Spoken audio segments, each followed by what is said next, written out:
Saya kan aliran dari gereja Protestan ya, tapi saya sangat senang melihat kayak gereja Katolik gitu, Katolik Ortodoks.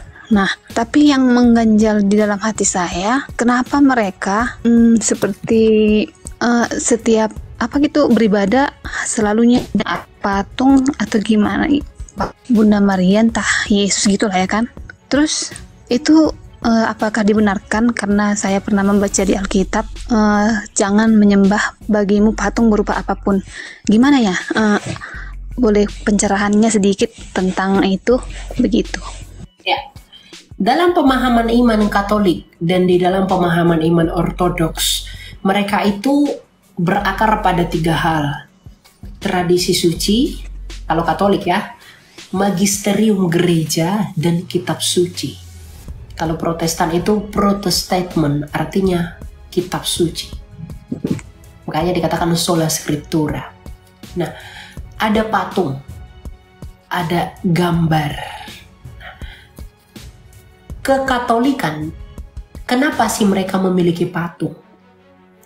Patung itu tidak untuk disembah, tetapi disebut dengan teologi dalam ukiran.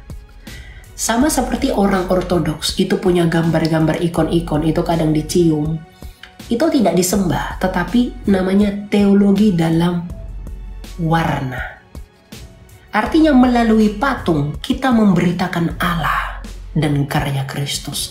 Melalui ikon atau gambar gereja Ortodoks, itu memberitakan kasih Kristus.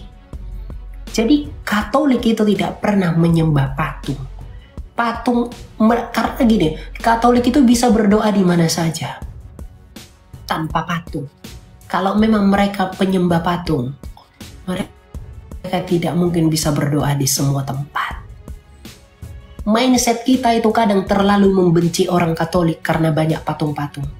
Mereka tidak pernah sembah patung. Patung itu hanya cara mereka untuk apa? Untuk mewartakan Allah. Sebelum kitab suci itu lahir di abad ketiga, orang-orang itu menginjili dengan gambar. Dan patung itu tidak dilarang. Kamu tahu, di dalam bait suci, Bet Hamikdas, itu banyak patung. Pelataran Allah. Patung kerubim lah, patung inilah, patung itulah. Tapi apakah salah patung itu? No, kenapa? Tidak disembah. Di dalam tabut perjanjian ada 2 kerubim yang begini bentuknya. Tuh. Itu tidak untuk disembah. Itu sebagai tanda bahwa Allah itu hadir di tengah-tengah kita. Jadi keimanan Katolik, meskipun saya bukan Katolik, keimanan Katolik itu punya patung-patung, itu bukan untuk disembah, tetapi sebagai tanda ekspresi bahwa Allah itu ada bersama kita. Patung malaikat lah, patung santo ini, santo itu, santo. Itu menandakan. Demikian juga gereja Ortodoks. Mereka pakai ikon, pakai gambar. Di dinding-dindingnya itu banyak sekali gambar-gambar. Itu untuk mengingatkan kita kembali mengenai apa yang kita imani itu. Ya. Mengenai Bunda Maria, orang Katolik ataupun Ortodoks tidak pernah berdoa kepada Bunda Maria. Tapi mereka berdoa bersama. Berdoa kepada dengan berdoa bersama itu berbeda. Keimanan Katolik dan Ortodoks itu menganggap bahwa Bunda Maria itu orang kudus di sorga. Karena dia orang kudus di sorga, maka tentu doanya itu lebih dekat dengan Tuhan. Maka kita yang di bumi mengajak mereka yang di sorga untuk turut mendoakan apa yang kita doakan. Makanya disebut dengan devosi. Jadi kepada Bunda Maria, mereka tidak Bunda Maria berikanlah saya anak karena engkaulah Tuhan, bukan begitu. Tapi mengatakan Bunda Maria, doakanlah saya, sampaikanlah permohonan saya kepada putramu. Jadi Bunda Maria itu kita ajak untuk berdoa bersama-sama dengan kita. Karena tidak mungkin putranya menolak permintaan ibunya. Itu yang kadang keliru kalau kita orang Protestan memahami iman Katolik dan Ortodoks.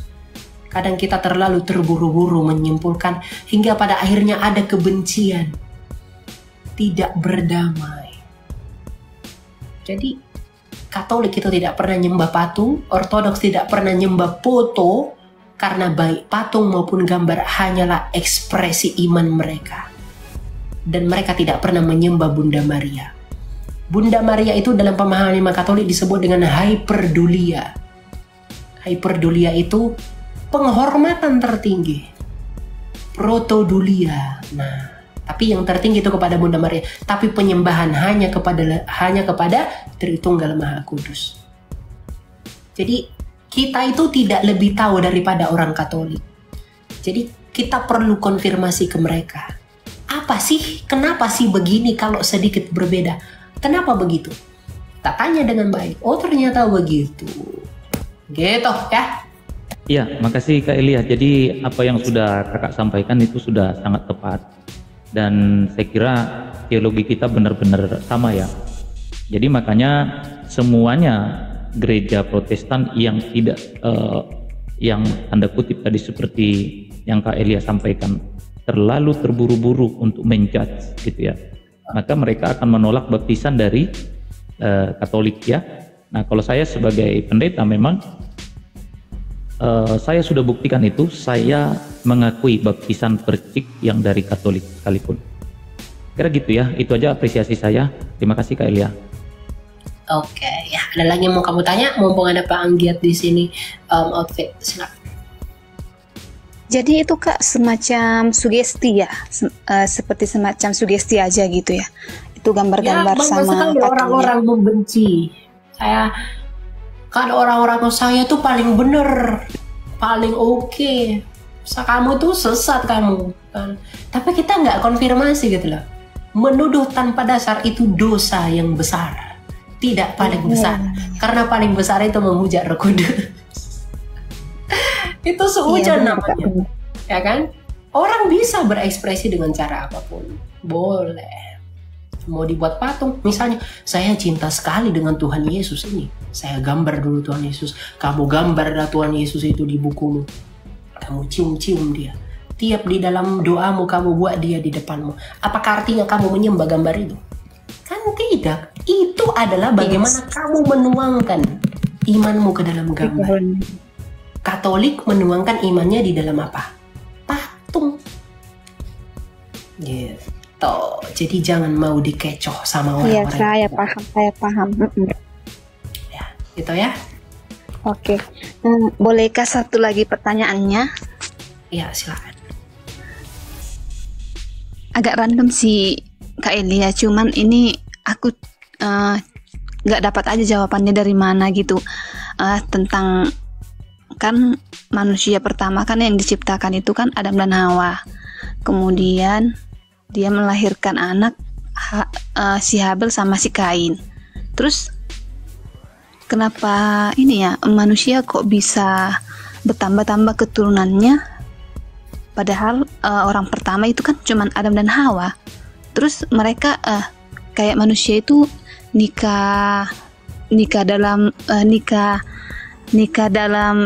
menikahi saudaranya sendiri atau gimana? Dan kenapa tidak diceritakan di dalam Alkitab ya? Kak Elia, ya, bisa pencerahannya? Ada panggiat di sini. Silakan.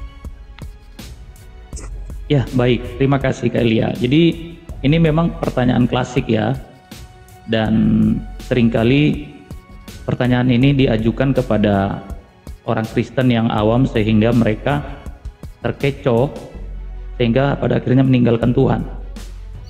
Ini adalah jurus klasik untuk memurtadkan orang Kristen ataupun membuat orang Kristen berpaling dari kebenaran. Jadi memang ketika Adam memperanakkan Kain dan Habel, kemudian Kain membunuh Habel kan ya. Nah, jadi makanya baca kitab suci jangan separuh-separuh. Nah, setelah Kain membunuh Habel, Habel itu kan anak yang baik ya. Jadi Tuhan mengganti Habel. Maka Adam memperanakkan lagi seorang anak yang namanya Set. Ya, jadi di pasal berikutnya itu firman Tuhan mengkonfirmasi bahwa umur Adam sekian setelah dia memperanakkan Set dan dia memperanakkan anak laki-laki dan perempuan. Itu yang jelas dulu. Jadi anaknya Adam dan Hawa bukan hanya Kain dan Habel dan Set, melainkan ada banyak juga anak perempuan. Ayatnya Kejadian 5, Pak. Ya, Kejadian 5. Jadi selanjutnya, coba kita periksa di Kejadian pasal 4 kan. Tiba-tiba, maka bersetubuhlah Kain dengan istrinya. Di mana istri Kain? Dari mana asalnya? Ya kan? Sementara hukum Taurat dalam kitab Imamat mengatur bahwa tidak boleh seorang laki-laki menyingkapkan aurat daripada saudaranya perempuan. Nah, seandainya Kain menikah dengan adiknya sendiri, katakan, berarti dia melanggar hukum Taurat, kan kayak gitu. Kerancuan di dalam pikiran orang Kristen. Nah, makanya kita harus memahami kitab suci itu, kitab baik kitab, mulai dari Kejadian sampai Wahyu itu runutannya sesuai dari mulai penciptaan, kejatuhan ke dalam dosa, nubuatan, sampai kelahiran, dan akhirnya di Wahyu akhir zaman. Nah, jadi runutan itu nggak boleh kita hilangkan. Nah, jadi waktu Adam ada di dunia dan dia berkembang biak, waktu itu belum ada hukum Taurat yang melarang tentang perkawinan yang model begitu.